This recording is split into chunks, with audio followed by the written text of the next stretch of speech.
All right, we're back, everyone. So we're halfway through our Torah portion today. Now we're at the knock, is what the Hebrew word says for this particular portion. I'm assuming it's referring to the general writings. Okay, so I'm going to be doing Joshua chapters 1 to 11 from my Lexham English Septuagint. Okay. And my mom after me will be reading the Psalms portion, chapter 1 to 11.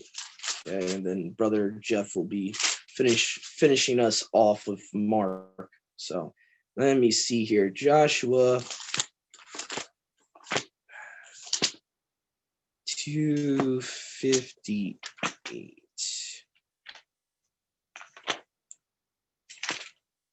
All right, so here we go. From the Lexham English Septuagint, I'll just make sure that there's no background noise before I start going. Okay, we're good.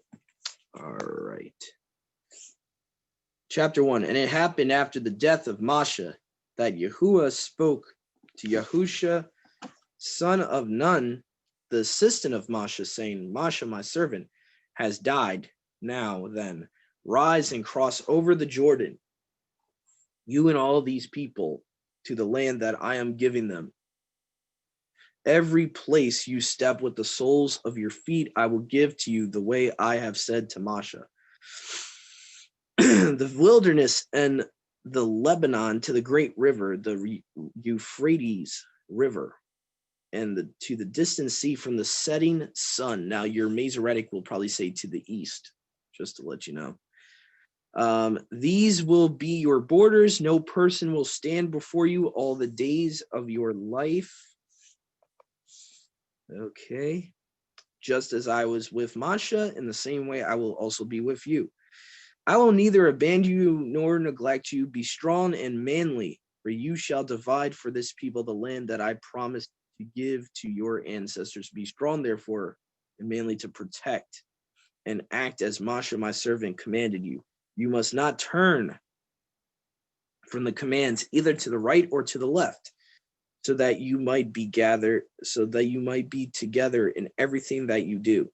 And the book of this law must not depart from your mouth. You should meditate on it day and night, so that you will know how to do everything written in it.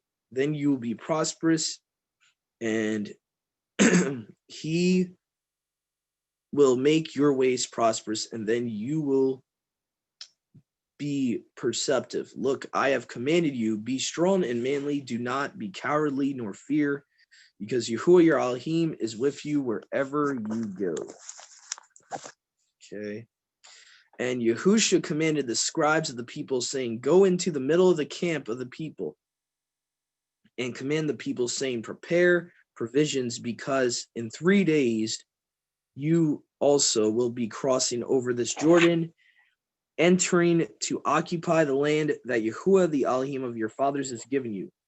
And to Reuben and Gad and the half tribe of Manasseh, Yahusha said, remember the word that Masha, the servant of Yahuwah, commanded you, saying, Yahuwah, your Elohim, has given you rest, and he has given you this land. Let your wives and your children, your livestock dwell in the land that he has given you, but you will cross over the river fully armed for your brothers, every strong man, and so you will be allies with them until Yahuwah our Elohim gives rest to your brothers as also to you, and they also receive a share of the land that Yahuwah your Elohim is giving to them. And then you will depart each one to his inheritance that Masha has given you in the area beyond the Jordan at the east. And answering Yahusha, they said, everything as much as you command to us we will do, and every place where you send us we will go. And everything as much as we obeyed Masha, we will obey you. Only may Yahuwah our Elohim be with you. In the way he was with Masha, however, the person who should disobey you and whoever will not listen to your words as you might command him, he must die, but be strong and manly. Okay, now we're at chapter 2 here, and I think I'm going to need to get a charger on my phone because this is going to start dying. Okay, so let me just get a charger real quick, guys. Hold on. Okay.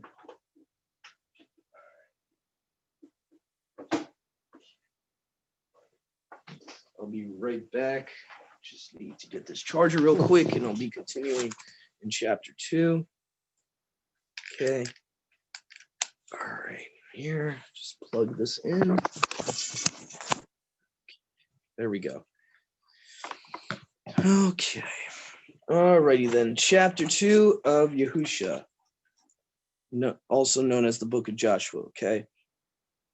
And Yahusha, son of Nun, sent 2 young women from Shittim to spy, saying, "Go up and see the land and Jericho." And so as they were on their way, the 2 young women entered Jericho, and they went into the house of a woman, a prostitute whose name was Rahab, and they stayed there. But a report came to the king of Jericho that said, "Men from the children of Yasharal have come here to spy out the land." And the king of Jericho sent word and said to Rahab, saying, "Bring out the men who have entered into your house during the night, because they have came to spy out the land." And the woman took the 2 men to hide them. And she spoke to the men from the king, saying, "The men had come to me, but as the gate closed in the darkness, the men went out. I do not know where they have gone.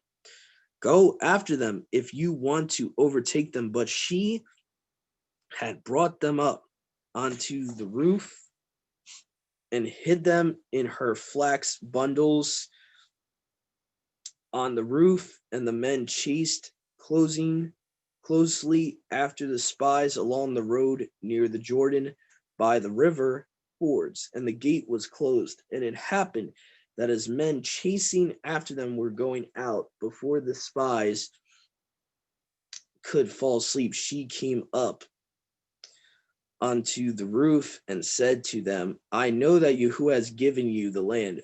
Fear of you has befallen us, for we have heard that Yahuwah dried up the Red Sea before your face when you went out from the land of Egypt, and all that he did to the kings of the Amorites who were beyond the Jordan, Sihon and Og, whom he cut off," which, by the way, Og of Bashan, how big was his bed, Mom? Og of Bashan, what was it, 13 feet or something? Yeah, something like that. Okay, so guys, these are giants, okay, whom he cut off. And after we heard about these things, we were stunned in our heart, and our spirit did not continue to stand in any of us before your face, because of Yahuwah, your Elohim, who is in heaven above and on the earth below. That is interesting. And now you must swear to me by Yahuwah Elohim, since I am showing you compassion, so also show compassion with my father's house, and spare my father's house, my mother, my siblings, and all my house, and everything that is with them, and rescue my life from death." And the men said to her, "Our life in return for yours unto death." And she said, "As Yahuwah should give the city over to you, and show me compassion and truth." And she let them down through the window. And she said to them, "Go to the mountains, so that those who pursue you might not meet you, and you must hide there for 3 days until those pursuing you return home. And after this, go on your way." And the men said to her, "We are free of this oath of yours. Look, we will enter part of the city, and you will set a sign. This scarlet thread you will fasten to the window through which you will let us down. Now your father and your mother and your siblings and everyone in your father's house, you will gather them to yourself in your home. But anyone who should go out the door of your house outside, he is liable to himself. And we are free from this oath of yours. But as many as are with you in your house, we will be liable for them. But if anyone should wrong us or even disclose this word of ours, we will be free from this oath of yours." And she said to them, "By your word it will be." And she sent them away, and so they departed and went into the mountains. They stayed there for 3 days while their pursuers searched the entire road and did not find them. And the two young men returned and came down from the mountains and crossed over the Jordan to Yahusha, son of Nun. They described to him in detail everything that happened to them. And they said to Yahusha, Yahuwah has placed all the land into our hands, and everyone who lives in the land cowers before us. Okay. Continuing on here. All right. And Yahusha rose early in the morning and departed from Shittim and went as far as the Jordan, and he stayed there before the crossing. And this is what happened after 3 days. The scribes went through the camp. They commanded the people, saying, when you should see the ark of the covenant of Yahuwah, our Elohim, and our priests, the Levites, carrying it, you will depart from your places and go after it. But there must be a distance between us and it, as much as 2,000 arm lengths. You must not move. You must not approach it, so that you know the direction you are following after it. For you have not gone this way yesterday or the day before. And Yahusha said to the people, purify yourselves for tomorrow, because tomorrow Yahuwah will do among us something marvelous. And Yahusha said to the priests, lift the ark of the covenant of Yahuwah and go forward among the people. And the priests raised the ark of the covenant of Yahuwah and went before the people. And Yahuwah said to Yahusha, on this day I will begin to exalt you before all the sons of Yasharal, so that they might know that just as I was with Masha, in the same way I will also be with you. And now command the priests who carry the ark of the covenant, saying, as you enter at the midst of the water of the Jordan, and then in the Jordan you will stay still. And Yahusha said to the sons of Yasharal, come near here and hear the word of Yahuwah our Elohim. By this you will know that Elohim is alive among you, and in destroying he will destroy from our face the Canaanites and the Hittites and the Perizzites and the Hivites and the Amorites and the Girgashites and the Jebusites. Look, the ark of the covenant of Yahuwah of all the earth is crossing over the Jordan. Choose for yourselves 12 men from the sons of Yasharal from each tribe, and it will happen that as the feet of the priests who carry the ark of the covenant of Yahuwah of all the earth should stop in the water of the Jordan, the water of the Jordan will come to an end, but the water coming down will stay still. And the people departed from their tents to cross over the Jordan, but the priests held the ark of the covenant before the people. Okay. Now, as the priests carrying the ark of the covenant went in the Jordan, and the feet of the priests carrying the ark of the covenant of Yahuwah dipped in the edge of the water of the Jordan. Now the Jordan was full throughout its entire flood plain, like the days of the wheat harvest, when they stayed still. The waters coming down from above, a single solid mass, stayed apart at every very far distance, as far as the side of the Kiriath Yearim. But what came down went down into the sea of the Arabah, the salt sea, which might say the Dead Sea in the Masoretic there. Okay. As far as to the end, it came to an end, and the people stood opposite Jericho, and the priests carrying the ark of the covenant of Yahuwah stood on dry ground in the middle of the Jordan, and all the sons of Yasharal crossing over through dry ground until all the people finished crossing over the Jordan. Okay, so that was chapter 3. We're going to go to chapter 4 now. Okay, and when all the people finished crossing the Jordan, Yahuwah spoke to Moshe, saying, taking men from the people, one from each tribe, organizing them, and take from the middle of the Jordan 12 available stones, and carry these with you, and also set them in your camp where you will camp for the night. And when Yahusha had called 12 men of honor from the sons of Yasharal from each tribe, he said to them, come in front of me before the face of Yahuwah unto the middle of the Jordan, and taking from there, each of you must pick up and carry a stone on his shoulders, according to the number of the 12 tribes of Yasharal, so that this might be as a sign to you existing through all time, so that when your sons should ask you tomorrow, saying, what is the significance of these stones for us? You will explain to your sons, saying, because the Jordan River stopped before the face of the Ark of the Covenant of Yahuwah of all the earth, as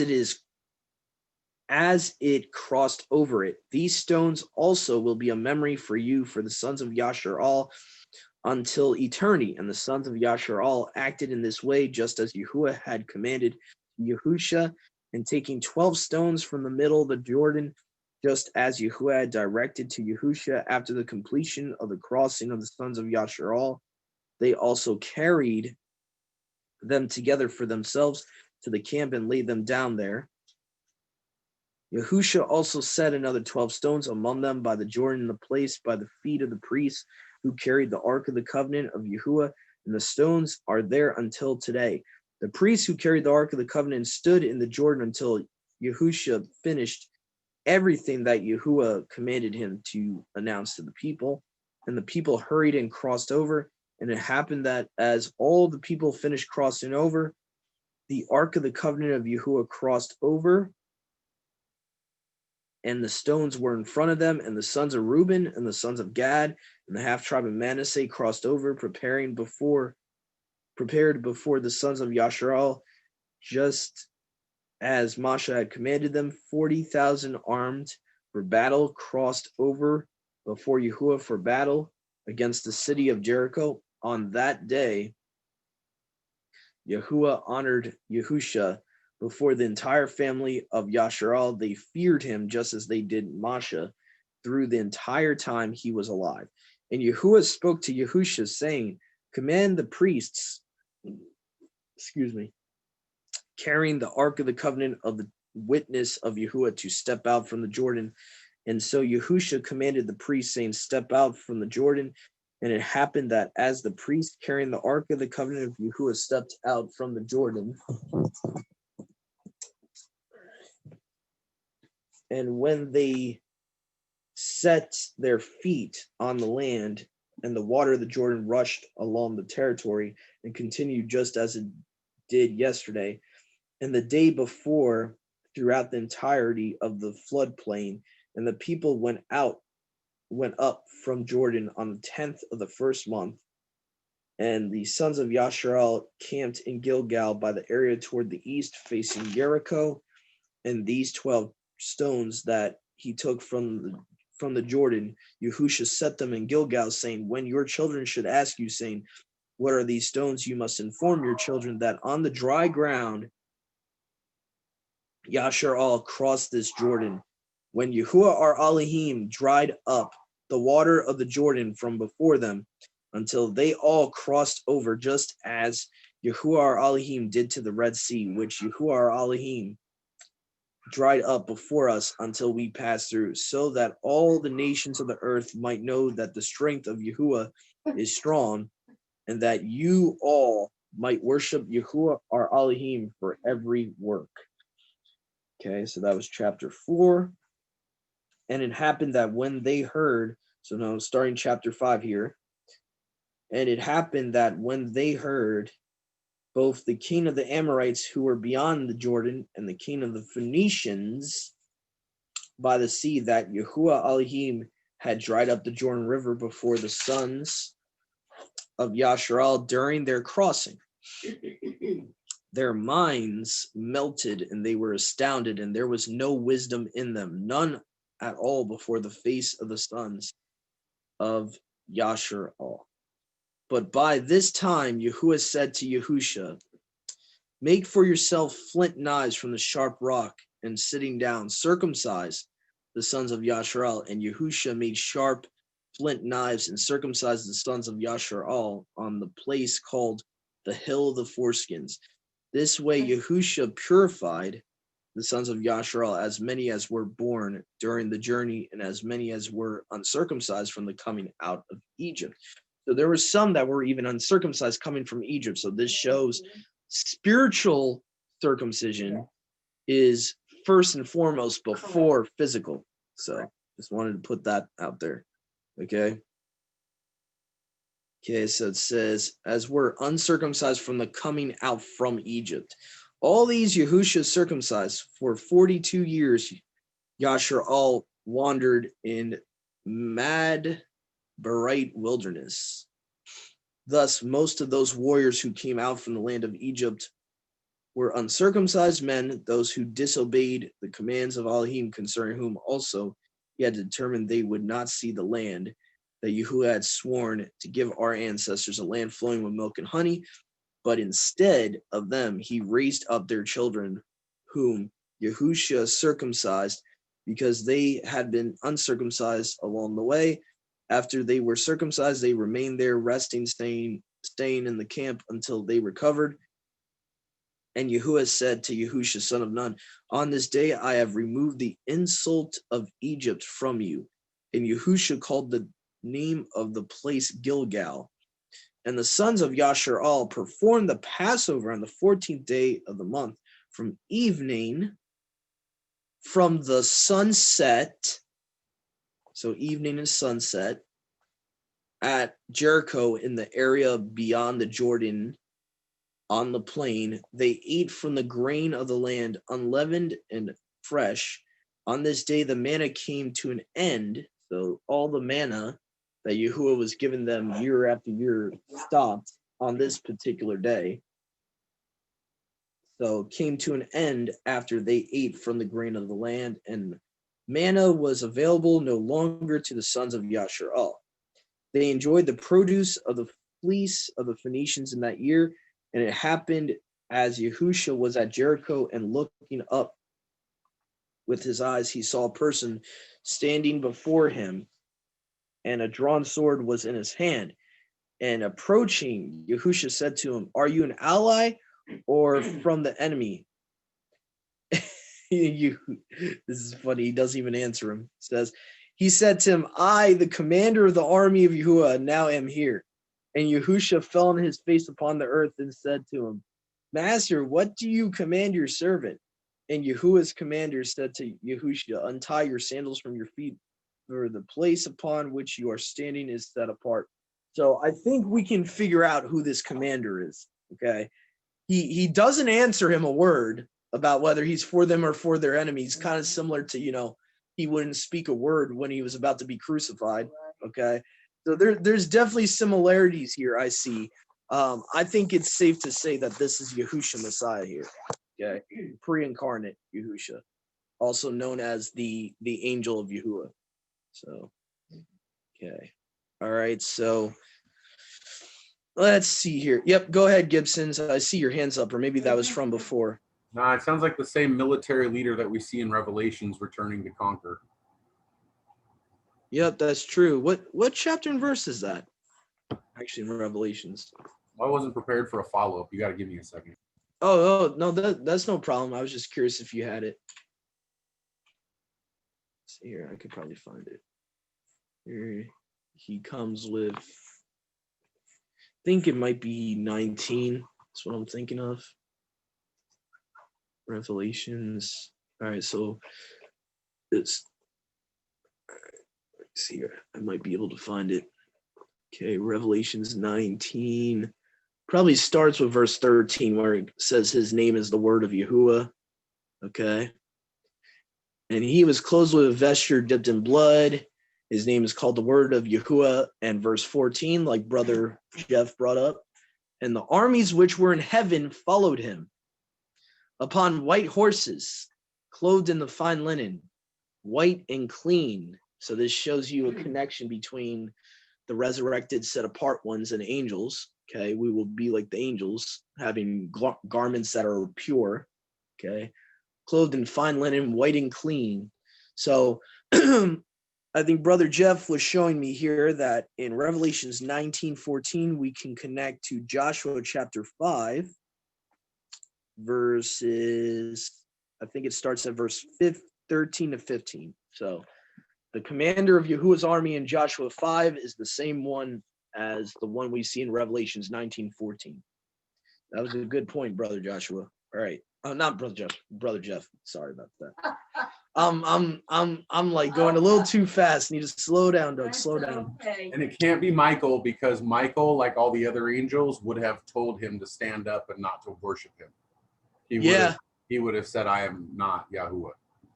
Yeah. He would have denied, to Brother Jeff's point, denied reverence. He would have denied someone bowing down to him. That's what Brother Jeff's talking about. So yeah, that is a form of worship. To prostrate yourself a certain way is a form of worship. So yeah. Yeah. All right. So conquest of Jericho, chapter 6. Okay, so this is going to be talking about them actually going into Jericho. And Jericho was closed and fortified, and nobody came out from it, nor went in. And Yahuwah said to Yahusha, look, I have placed Jericho into your hand, and its king in it, and the soldiers in his army, but you must station the warriors around it in a circle, and it will be that right when you sound the trumpet. They must shout, all the people together, and when they shout, the walls of the city will collapse spontaneously, and all the people will go in and rushing each at the face into the city. And Yahusha, son of Nun, went into the priests and spoke to them, saying, order the people, go around it and encircle the city, and the warriors must pass by armed before Yahuwah. And the 7 priests holding 7 set-apart trumpets must go in the same way before Yahuwah, and they must signal vigorously. And the ark of the covenant of Yahuwah must follow after them. The warriors must pass by in front, and the priests who are in the rear behind the ark of the covenant of Yahuwah playing the trumpets. Yahusha commanded the people, saying, do not cry out or let anyone hear your voice until the moment he himself tells you to shout, and then you will shout. And when the ark of the covenant of Elohim had gone out or gone around, immediately it departed to the camp and remained there. And on the second Yom, Yahusha rose in the morning, and the priests carried the ark of the covenant of Yahuwah, and the 7 priests carrying the 7 trumpets passed on before Yahuwah, and the warriors went after him, and the other crowds were behind the ark of the covenant of Yahuwah, and the priests sounded their trumpets, and the other crowds all circled the city closely, and they went back to the camp. This is how they behaved for 6 days. And on the 7th day, they rose at dawn and went around the city 6 times. And on the 7th circuit around, the priests sounded their trumpets, and Yahusha said to the sons of Yasharal, cry out, for Yahuwah has handed over to you the city, and the city itself will be cursed, and everything as much as in it is for Yahuwah Sabaoth. Only keep Rahab the prostitute, her and whoever is in her house, but you keep very far from the cursed city, lest forming a plan you yourselves might steal from the cursed city, and you might set up camp with the sons of Yasharal with a cursed thing. So this is referring to an idol. He's like trying to warn them, do not be taking idols with you. Do not covet their gold. Do not covet their idols. That's what he's warning them.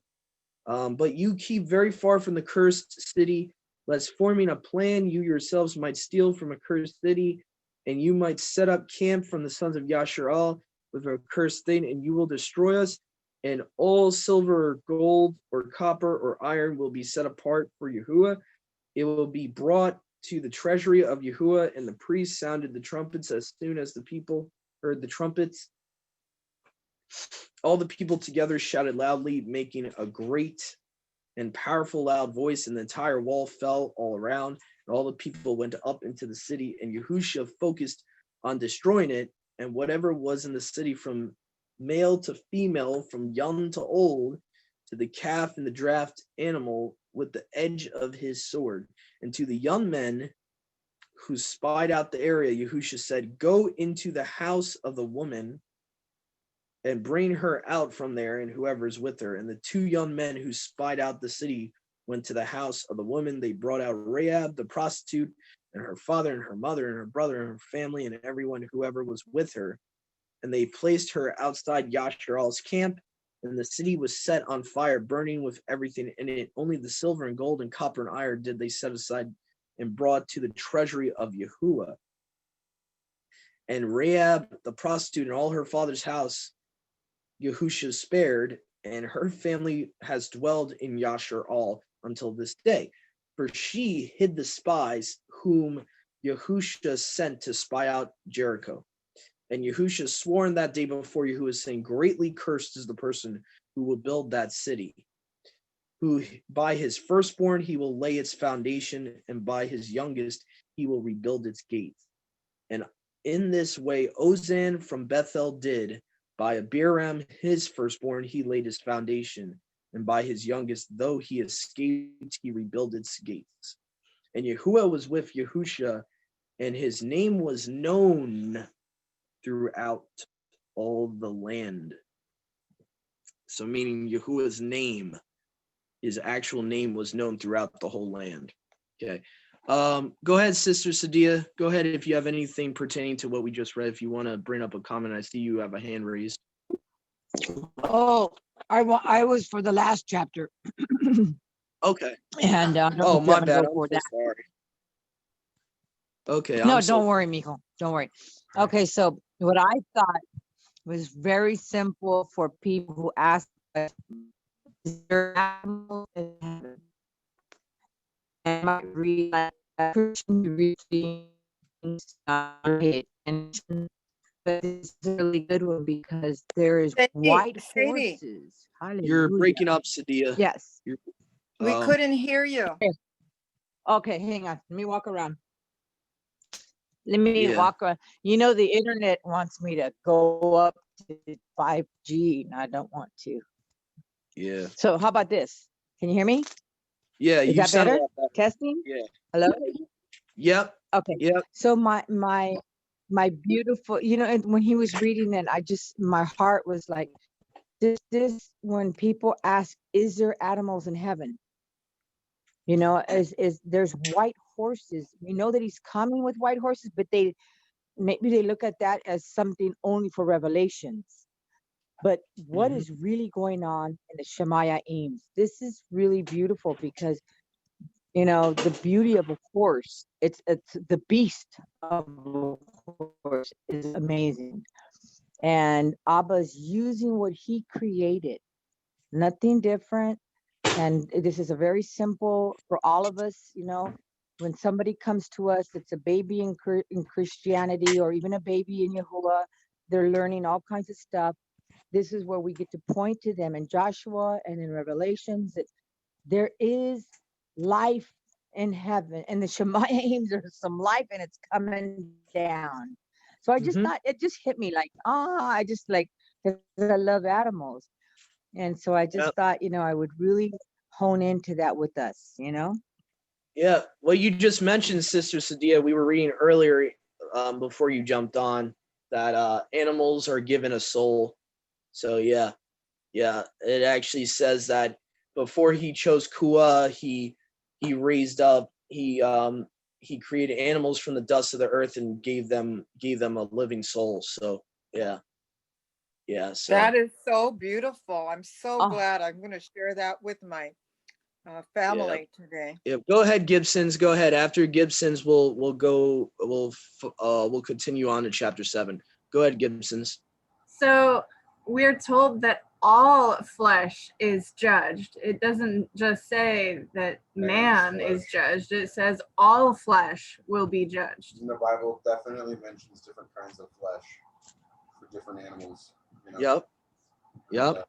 So it does say all flesh, and animals have flesh. They have bodies. So, yeah. Yep, I agree.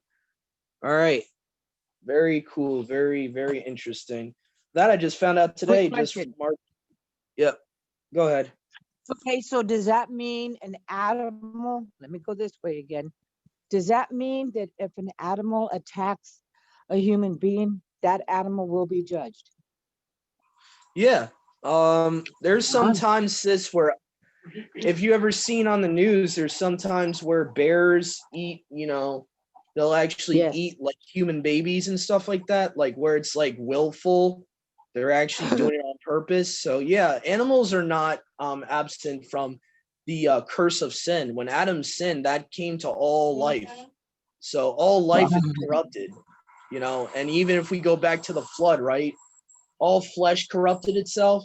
So you had animals back then that were combined with other animals. I mean, that goes to a whole nother topic, but yeah, the fact of Wow. the evil nature of sin is not just in humans. I think we're taught that in Christianity, but is it Yeah, right. there's you know, the idea that only humans have indwelling sin, I think, is more of a tradition than biblical, because you can see in real life animals sometimes have evil intentions, you know. So Okay, so anyway, then so like, okay, so like for example, in the forest and all that, where they anaconda, what do they call anacondas, where they coil up people and kill them, because the serpent was used, right? So he definitely will be judged. So that is really eye-opening and really makes you begin to think, you know, because you can talk to wolves and dogs and they listen. It's just, this is a whole different, this is a good yeah, study for children. You guys yeah, I should don't really, want to go into a whole different topic yeah, about yeah, but no, I talking just to was, animals and all that. So yeah, that's a it was good I though. want to It's good. get back on track here. So anyone that has any more questions off topic on like that, we'll talk after we do the Torah portion. We can talk more about that. Let me just continue though on here. I'm gonna lower everyone's hands here. Let's see here. Okay. All right. I'm gonna be reading chapter 7 now. And like I said before, after I finish Joshua portion, my mom's gonna be reading the next portion of our Torah portion. So here we go. Chapter 7. Okay, stupid. And the sons of Yasharel committed a great sin and took for themselves from the cursed city. Here we go. They're taking the idols. Achan, son of Carmi, son of Zimri, son of Zerath, from the tribe of Yehuda, took from the cursed city, and Yahuwah became wrathful with anger against the sons of Yasharel, and Yahusha sent men to Ai, which is by Bethel, saying, spy out Ai, and the men that went up and closely inspected Ai, and they returned to Yahusha and said to him, do not let all the people go up, but about 2,000 or 3,000 men should go up and force the city to surrender. Not all the people should go up there, for it is small. And they went up, and about 3,000 men, and they fled from the face of the men of Ai. And the men of Ai killed from them up to 36 men, and they closely pursued them from the gate and crushed them from the slope. And the heart of the people was terrified and became like water. And Yahusha tore his robes, and Yahusha fell on the earth on his face before Yahuwah until evening. He and the elders of Yashar also, they all put dust on their heads. And Yahusha said, excuse me, I am praying, Yahuwah, why has your servant brought this people across the Jordan to hand them over to the Amorites to destroy us? So this is the context too from the last chapter, why you're seeing women, children, everything being utterly destroyed. Okay, these are Amorites. So this makes complete sense here. Okay, so here we go. We got, all right, so okay. And we got, let's see, Joshua fell on the earth, said, let me see here, crushed 36 men. You tore his robe, Yahusha fell on the earth. The heck? Okay. And fell on the earth on his face before Yahuwah until evening. And he and the elders of Yasharel also, they all put dust on their heads. And Yahusha said, I am praying, Yahuwah, why has your servant brought this people across the Jordan to hand them over to the Amorites to destroy us? If only we had stayed and settled by the Jordan. And what will I say, since Yasharel has turned its throat towards its enemy? And after the Canaanites hear and all the inhabitants of the land encircle us, then they will remove us from the land. And what will you make of your great name? So here's Yahusha kind of doing the same thing Masha would do, is appealing to Yahuwah, trying to trying to say to him, at least for the sake of your great name, your character, deliver us. And Yahuwah said to Yahusha, rise, what is that? You will fall on your face. The people have sinned and disobeyed the covenant that I established with them, stealing from the cursed city, and took something for their belongings. The sons of Yasharel shall not be able to stand before the face of their enemies. They turned their throat before their enemies because they have become cursed. I will not continue to be with you if you do not remove the accursed thing from you yourselves. Rise, set apart the people, and tell them to set apart themselves for tomorrow. For this is what Yahuwah Elohim says: there is a cursed thing among you. You will not be able to stand before your enemies until you removed the curse. I'm hearing a lot of background noise. Hold on, guys. Hold on. Let's see here. Okay, that's weird. Could have swore there was background noise. I don't know. Maybe I'm hearing stuff. Okay. So let's see here. Curse thing from you yourselves, verse 13. Rise, set apart the people, and tell them to set apart themselves for tomorrow. This is what Yahuwah, the Elohim of Yasharal, says. There is a cursed thing among you. You will not be able to stand before your enemies until you remove the cursed thing from you. And you will gather everyone in the morning according to tribe. There will be a tribe that Yahuwah shall make known that you will bring near according to clan, and the clan that Yahuwah shall make known, you will bring it forward according to household, and the household that Yahuwah shall make known, you will bring forward according to man, and whoever Yahuwah should show, he will be burned by fire, and everything that is his, because he disobeyed the covenant of Yahuwah and committed a sin in Yashar'al. And Yahusha rose early and brought forward the people according to tribe, and the tribe of Yehuda was revealed. And they were brought forward according to clan, and the clan of Zerathites was revealed. And so they were brought forward according to man, and Akan, son of Zimri, son of Zerah, was revealed. And Yahusha's son said to Akan, give esteem today to Yahuwah Elohim of Yasharel, and give thanksgiving. And tell me what you did, and you must not hide. Okay. All right. Let's see. You must not hide. Let's see. I kind of replied to you. Okay. Let's see here. Akan, son Zimri, son Zerah, was revealed, and Yahusha said to Akan, give esteem today.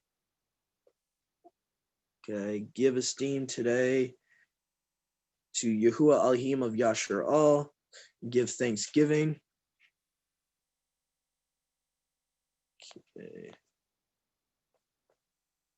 All right, give thanksgiving. Okay, so tell me what you did, and you must not hide it from me. And Akan replied to Yahusha and said, truly I have sinned before Yahuwah Elohim of Yasharal in this way, and in this way I acted in plunder. I saw embroidered carpet and 200 drachmas of silver and 1 golden ton. Okay. Golden ton of 50 drachmas, and I coveted and took them. And look, they are hidden in my tent, and the silver is hidden under them. And Yahusha sent messengers, and they ran to the tent in the camp. And these things were hidden in the tent, and silver was under them. And they brought them from the tent and carried them to Yahusha and the elders of Yashar'al, and put them in the presence of Yahuwah. And Yahusha took Akan, son of Zerah, and brought him to the raven of Achor, as well as his sons and his daughters and his calves and his donkeys and all his sheep and his tent and everything that was his, as well as all the people with him. And he brought him up to the valley of Achor. And Yahusha said to Akan, why have you destroyed us? May Yahuwah cut off in the same way even today. And they stoned him with stones, all Yashar'al. They covered him with a large pile of stones. And Yahuwah ceased his wrathful anger. And because of this, he named it Valley of Achor until this day. So Yahuwah's anger was appeased by the stoning of the wicked. So that shows you there that it's a righteous thing to get rid of the evil from your midst. Okay. So obviously today, without a judicial Torah-based system, we can't do that. We can only cut off people that don't want to repent from the assembly. That's all we can really do. We can't stone people because we don't have a Torah-based judicial system. So, and we're not in the land. Okay, so, and Yahuwah said to Yahusha, do not fear. So now chapter 8 of Yahusha, do not fear nor be cowardly. Take with you all the military men and get up, go up to Ai. Look, I have given the king of Ai and his land into your hands, and you will do to Ai what you did to Jericho and its king. Okay, let's see here. So you did to Jericho and his king. And the plunder of the livestock you will plunder for yourself. Set now for yourself an ambush against the city in the back. And Yahusha rose up, and all the warrior people did also to go up to Ai. Now Yahusha chose 30,000 mighty men in the army, and he sent them in the night and commanded them, saying, you must lie in the ambush and behind the city. Do not be too far from the city, and you all must be ready. And I, as well as everyone with me, will approach the city and will be as if the inhabitants of Ai should come out to meet us just at that moment. Then we will flee from their face, and as they should come after us, we will pull them away from the city. And they will say they are fleeing from our face that way as before. But you will rise from the ambush and go into the city. By this word you must act. Look, I have commanded you. And Yahusha sent them, and they went for the ambush, and they laid between Bethel and Ai from the sea of Ai. And rising early in the morning, Yahusha inspected the people, and they and the elders went up before the face of the people at Ai. And all the military people with him went up, and as they went, they came from opposite of the city, from the east, and the ambush of the city was from the sea. And it happened when the king of Ai saw this, he hurried and came out to meet them straight on into battle, he and all the people with him, and he did not know that there was an ambush for him behind the city. And Yahusha and Yasharal saw it and retreated from their presence, and they closely pursued after the sons of Yasharal, and they moved away from the city. Nobody was left behind in Ai who did not closely pursue after Yasharal, and they left behind the open city and pursued after Yasharal. Okay, let's see. And Yahuwah said to Yahusha, reach out your hand with the javelin in your hand over the city, for into your hands I have placed it in ambush. Should rise the haste from their place. And so Yahusha reached out his hand with the javelin over the city, and the ambush rose with haste from their place and came out when he reached out his hand, and they came to the city and overtook it, and quickly they burned the city with fire. And the inhabitants of Ai looked around to what was behind them. They also saw smoke going up from the city into the sky, and they had no longer a place where they could flee here or there. And Yahush and all Yasharal saw that the ambush took the city, that the smoke rose from the city into the sky. And so, changing directions, they struck down the men of Ai, and these men came out from the city to meet them, and these men were between the camp on this side, and these men were on the other side, and they struck them down until none of them were left behind to survive or escape. Interesting. None were left behind. Interesting. Yeah. And they caught the king of Ai alive and brought him to Yahusha. And when the sons of Yasharal stopped killing all those in Ai, in the plains and in the hill country on the descent, where they closely pursued them from the city to the end, Yahusha returned to Ai and struck the king with the edge of his sword. And the fallen on that day were, from man to woman, 12,000, all the inhabitants of Ai, except the spoils in the city, everything that the sons of Yasharal plundered for themselves by the command of Yahuwah. That way Yahuwah instructed Yahusha, and Yahusha burned the city with fire. He made it an uninhabitable mound for eternity up to this day. And the king of Ai, he hung on a forked tree, and he was on the tree until evening. And as the sun set, Yahusha gave instructions that they took down his body from the tree and threw him into a pit and placed him over a heap of stones until this day. So we can safely say, I doubt Yahusha was on a cross. If they're doing this in the Torah, and this is a commandment in the Torah to take his body down at evening, so his body's not there overnight, that's exactly what the Romans did.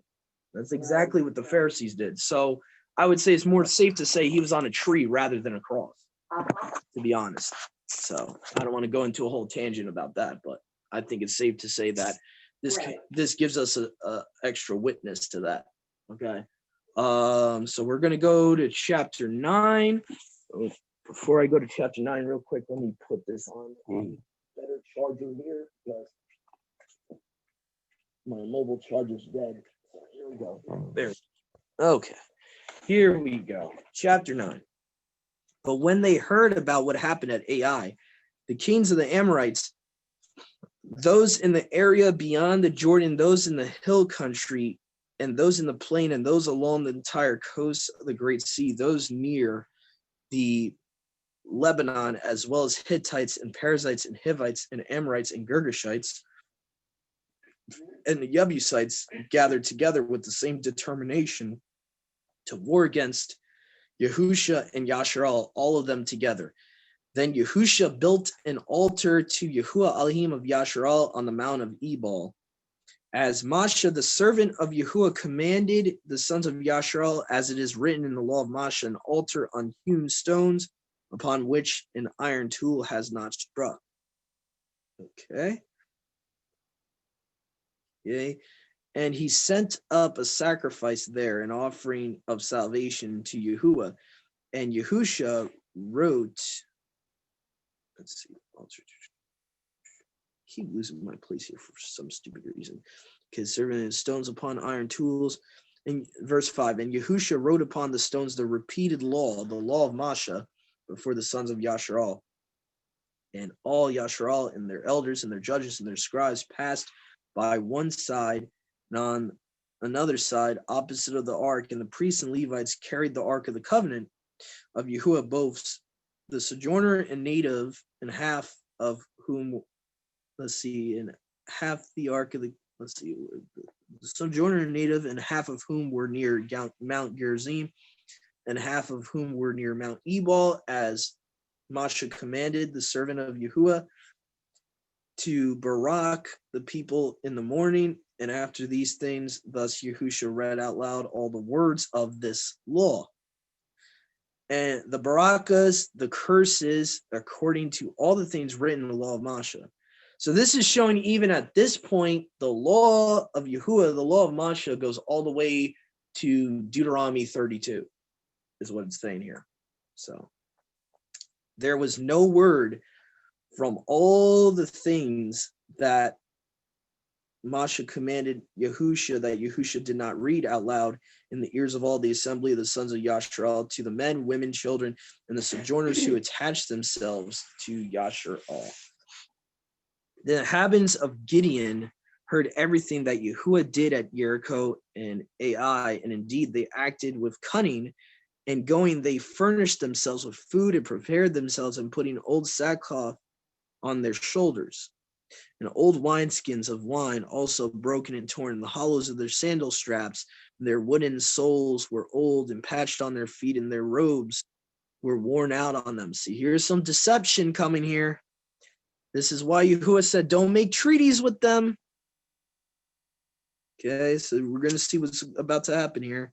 So they're making themselves look like they're all worn out, that they barely have any wine, they barely have any sustenance. Okay, patched on their feet, and their robes were worn out on them. Their bread for provision was dry and hard and heavy. And they went to Yahusha, to the camp of Yasharal, to Gilgal, and said to Yahusha and Yasharal, from a land far away we have come, and now establish with us a treaty. And the sons of Yasharal said to the Horites, look, you are not living with us. How can I establish a treaty with you? And they said to Yahusha, we are your servants. And Yahusha said to them, where are you from?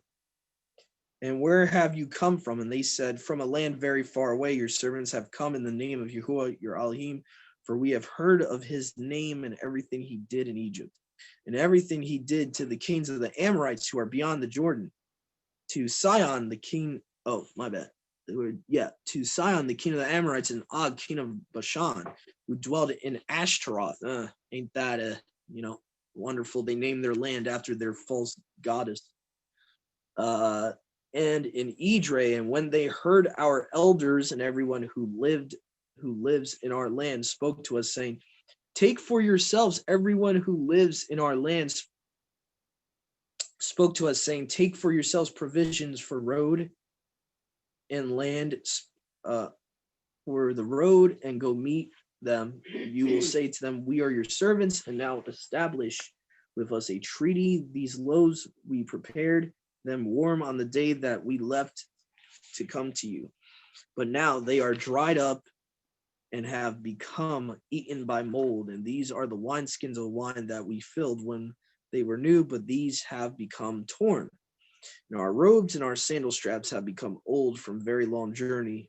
And the rulers took from their provisions, and they did not inquire of Yahuwah. See, that's the problem. Verse 20 there. They did not inquire from Yahuwah whether this was true or not. They did not ask Yahuwah of his counsel. That's the problem. And Yahusha made peace with them, and he established with them a treaty to protect them. And the rulers of the congregation made an oath to them. And it happened 3 days after the establishment with them of a treaty, they heard that they were from nearby them, and that they were living among them. And the sons of Yasharal departed and went to their cities. But their cities were Gibeon and Shephirah and Be'eroth, and the cities of Kiriath Yeraim. The sons of Yasharal did not attack them, because of all the rulers had made an oath with them by Yahuwah Elohim of Yasharal. And the entire congregation muttered among themselves about the commanders, and the rulers said to the entire congregation, we have sworn to them by Yahuwah Elohim of Yasharal, and now we will not be available to touch them. This we will do to spare them. And so we will make them alive, and there will be no anger against us because of the oath that we swore to them. They will live and be woodcutters and be water carriers for all the congregation, just as the rulers told them. And so Yahusha conveyed with them and said to them, why did you deceive me, saying, why we are very far away from you, but you are from the same country, ones who live among us.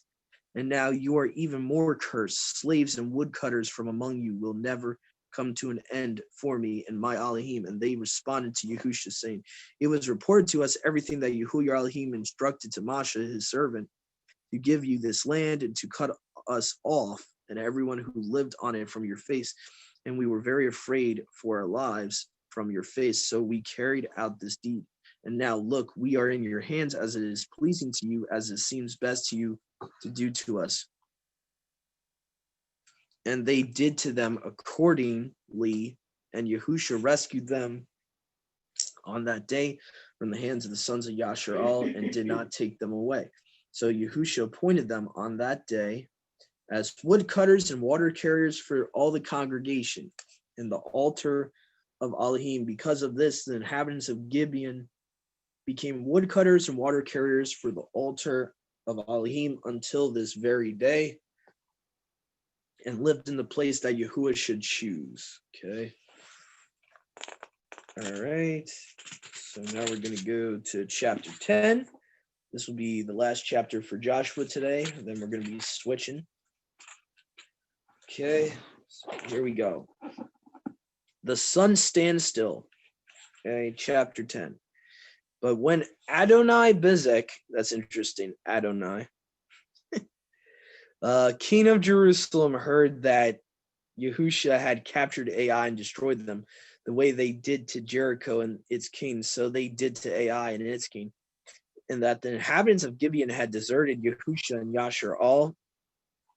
They became very afraid of them, for they knew that Gibeon was a great city, like one of the mother states, and all its men were strong. And Adonai Bezek, king of Jerusalem, sent word to Elam, king of Hebron, and Piram, king of Yarmuth, and to Japhia, king of Lachish, and to Debir, king of Adullam, saying, "Hurry, come up to me and help me, and prepare for war against Gibeon."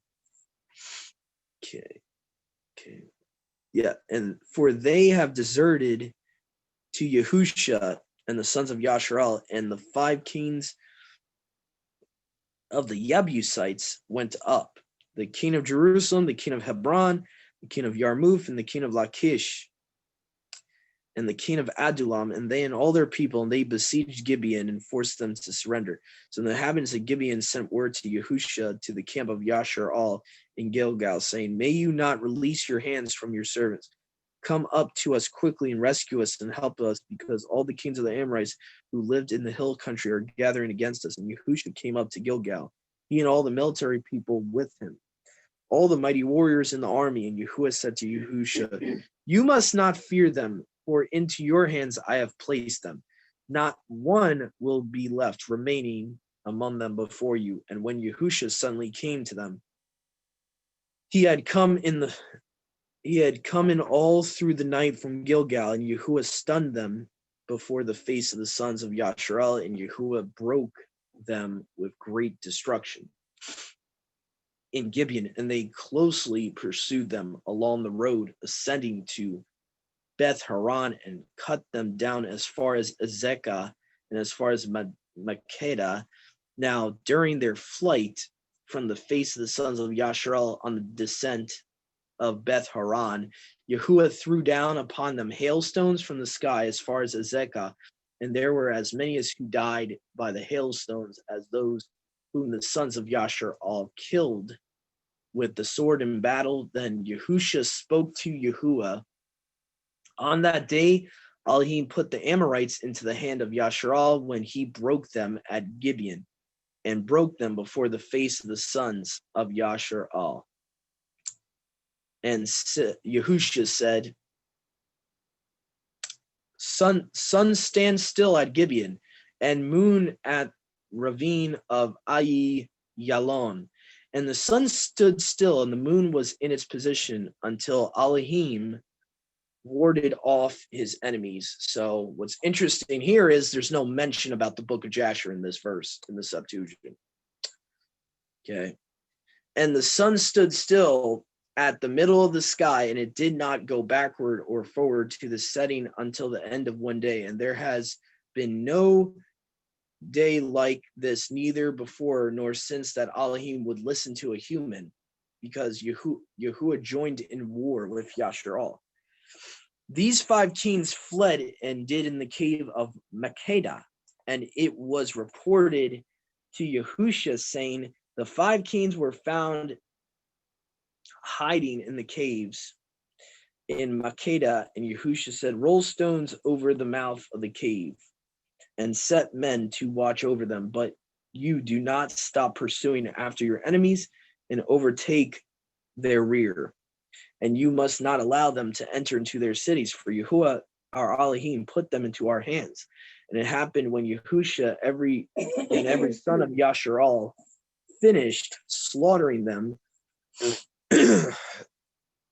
with a very great slaughter, right up to the end, that those who got away escaped into the fortified cities, and all the people returned to Yahusha at Makeda safely, and no one from the sons of Yasharal grumbled with his tongue. And Yahusha said, "Open the cave and bring out these 5 kings from the cave." And they brought out the 5 kings from the cave, the king of Jerusalem, the king of Hebron, the king of Yarmuth, and the king of Lachish, and the king of Adullam. And when they brought them out to Yahusha called together all Yasharal and the chieftains of the battle who went with him, saying to them, "Come forward and place your feet on their necks." And approaching, they put their feet on their necks. And Yahushua said to them, "You must not fear them, nor be cowardly. Be courageous and strong, because this is what Yahuwah will do to all your enemies whom you fight." And Yahushua killed them and hung them on 5 trees. And they stayed hung on trees till evening. And it happened toward the setting of the sun that Yahushua gave the order, and they took them down from the trees and threw them into the cave to which they fled. And they rolled stones in front of the cave, which remained until this day. And they captured Makeda on that day and slayed it by the edge of the dagger and destroyed everything that breathed in it. And no one was left behind among the escaping and fleeing. They did to the king of Makeda what action they did to the king of Jericho. And Yahushua departed, and all Yasharal with him, from Makeda to Libnah, and besieged Libnah.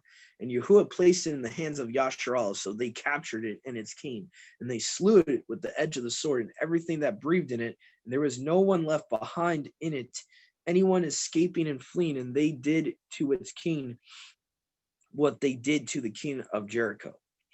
And Yahushua departed, and all Yasharal with him, from Libnah to Lachish, and camped around it and besieged it. And Yahuwah placed Lachish into the hands of Yasharal, and they captured it on the 2nd day, and they slayed it by the edge of the sword and destroyed it in the way they did to Libnah. Then Elon, the king of Gezer, came up to help Lachish, and Yahushua struck him down by the edge of the sword, as well as the people, unto none were left of them to escape and flee. Yahushua departed, and all Yasharal with him, from Lachish to Adullam, and camped around them and besieged it. And Yahuwah placed them in the hand of Yasharal and captured it on that day, and they slayed in the way they did to Lachish. And Yahushua departed, and all Yasharal with him, to Hebron, and besieged it. And he struck it with the edge of the sword, and everything that breathed, as much as was it in it, did not escape that action they did to Adullam. They destroyed it, and as much was in it. And Yahushua departed, all Yasharal with him, to Hebron, and besieged it, and struck it with the edge of the sword, and everything that breathed, as much as was in it, and did not escape that action they did to Adullam. They destroyed it, and as much as was in it. And Yahushua and all Yasharal returned to Debir, and surrounding it, they captured it and its king and its villages, and they struck it with the edge of the sword and destroyed it and everything that breathed in it. And they did not leave behind in it anyone for escaping. This action they did to Hebron and its king. Likewise, they did to Debir and its king. And Yahushua struck the entire land of the hill country, and Nabai and the plain, and Azidoth and its kings they did not leave behind. Okay. Those who escaped, and he destroyed everything that breathed the way. Okay. Yahuwah the Elohim of Yasharal had commanded him. Okay. All right. So let me just make sure that this is the end of Joshua here. Let me just make sure and just check our Torah portion here. So I just want to make sure let's see here. Where the heck is it? Okay. Hold on. Here we go. All right. So we just read chapter 10 I just read chapter 10 of Joshua. And so now we got, I still got to read one more chapter. Oh, okay. It's chapter 1 to 11, my bad. Okay, so we're on the last chapter, and then we're going to be going to Psalms 1 with my mom. So, all right, here we go. The conquest of northern Canaan. But when Yabin, king of Hazor, heard what happened, he sent word to Yobab, the king of Merom, and to the king of Shimron, and to the king of Aksaph, and to the king by Sidon, the great in the hill country, and to Arabah, opposite Chinneroth, and in the plain and in the Naphoth door, and to the Canaanites along the coast from the east, and to the Amorites along the coast, and the Hivites and Jebusites and the Perizzites in the hill country, and the Hittites by the wilderness in Mizpah. And they went out, and their kings were with them, like the sand of the sea in the horde. And there were very many horses and chariots, and all these kings gathered and came up the same place, camped at the water of Merom to make war against Yasharal. And Yahuwah said to Yahusha, you must not fear at their face, because tomorrow this time I will give them over, routed before Yasharal. Their horses you will be cutting their hamstrings, and their chariots you will burn them in fire. So Yahusha came, and all the military people upon them at the water of Merom were very suddenly, and they fell upon them in the hill country, and Yahuwah put them in the hands of Yasharal, and slaughtering them, they closely pursued them as far as Sidon the Great, and as far as Mizrephoth Maim, into the plain of Mizpah in the east, and they cut them down until none were left behind who escaped them. And Yahusha acted to them in that manner Yahuwah had commanded him. Their horses he cut their hamstrings, their chariots he burned in the fire. And Yahusha returned at that moment and captured Hazor and its king. Hazor was the foremost chief city of all these kingdoms. And they killed everything that breathed in it by the sword and destroyed everything. And there was no one left behind in it breathing. And Hazor they burned with fire, and all the cities of the king and their kings. Yahusha captured them and destroyed them by the edge of the sword. And they destroyed them in that manner Masha, the servant of Yahuwah, had ordered. But all the cities with fortified embankments, Yasharal did not burn them. Yasharal burned Hazor alone, and all the spoils of his sons of Yasharal plundered for themselves, but they destroyed all them by the edge of the sword until he destroyed them. They did not leave behind from them a single one breathing. In that manner Yahuwah had directed Masha his servant, and Masha likewise commanded Yahusha in this way. Yahusha did. He did not disobey anything from all that Masha had directed him. And Yahusha captured the entire land, the hill country, and all the Negeb, and all the land of Goshen, and the plain toward the west, and the hill country of Yasharal, and low-lying regions towards the mountain opposite of Mount Halak, and what rises to Seir, and as far as Baal Gad. Oh boy, Baal Gad sounds like Lord God there. And the plains of Lebanon near the mountain of Hermon. Interesting, Mount Hermon. So extra biblical literature would tell us that Mount Hermon is where the Agelotheos we read about earlier in Genesis 6 landed. So very interesting that these giants are in Mount Hermon. And all their kings he captured and destroyed and killed, and over many days Yahusha made war against these kings. There was no city that Yasharal did not capture. All of them they captured in battle, for through Yahuwah their heart had the strength to meet Yasharal in battle, so that they might, for through Yahuwah their heart had the strength to meet Yasharal in battle, so that they might be destroyed, so as not to give them compassion, but so that they might be destroyed in that manner Yahuwah had said to Masha. And Yahusha came at that time, destroyed the Anakim, so the sons of Anak that you read about in the book of Numbers. I believe it's chapter 13.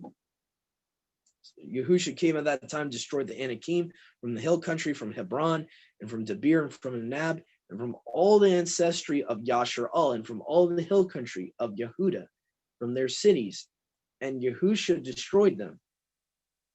Not one of the Anakim was left behind from the sons of Yashar'al, but only in Gaza and in Ashdod were they left behind.